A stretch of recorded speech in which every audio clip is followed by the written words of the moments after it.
On va terminer avec Ferré, qui nous appelle de Guinée. Il est à l'Abbé exactement. Bonjour Ferré. Bonjour Juan Gomez, Comment allez-vous? ça va, merci et vous. Merci bien, merci de nous appeler. De la Guinée, vous avez des questions, vous, sur la situation en Haïti et surtout sur le bras de fer entre le président Moïse et ses opposants. Oui, effectivement.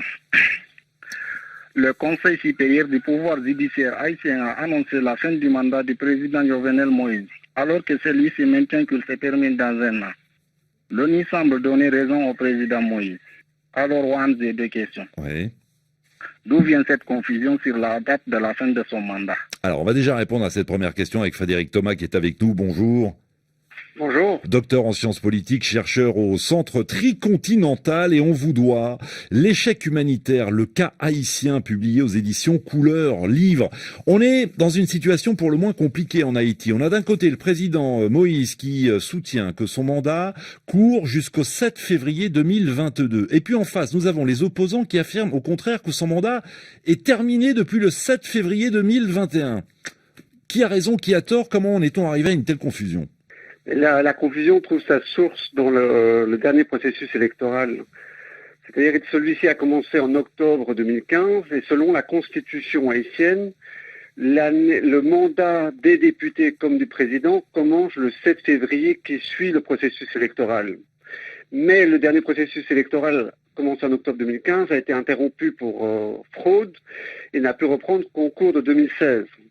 Donc, selon le président, l'ex-président Jovenel Moïse, il a réinterprété la Constitution en disant que son mandat n'a pas commencé le 7 février 2016, mais le 7 février 2017 lors de son premier jour d'investiture.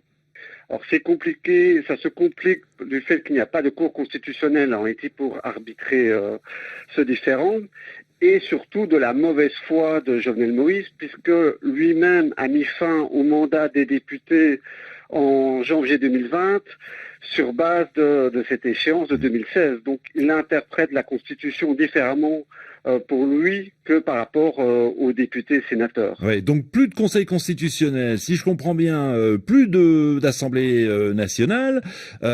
Qui peut départager les deux camps alors?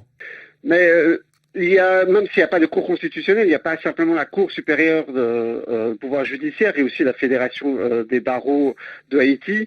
Il y a les trois écoles de droit de Harvard, de New York, et donc qui m'échappent aux États-Unis, qui ont interprété la Constitution dans le même sens que la Fédération des barreaux de Haïti.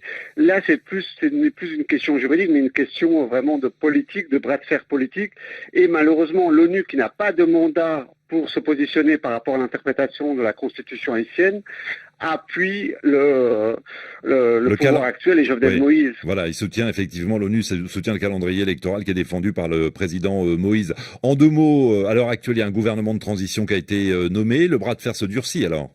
Oui, il se durcit parce que on est face à un président totalement discrédité, isolé, qui a face à lui quand même un ensemble large spectre de la société civile et qui est dans une fuite en avant pour organiser un référendum constitutionnel interdit par la Constitution, des élections, alors que les conditions juridiques, démocratiques, sécuritaires ne sont pas garanties.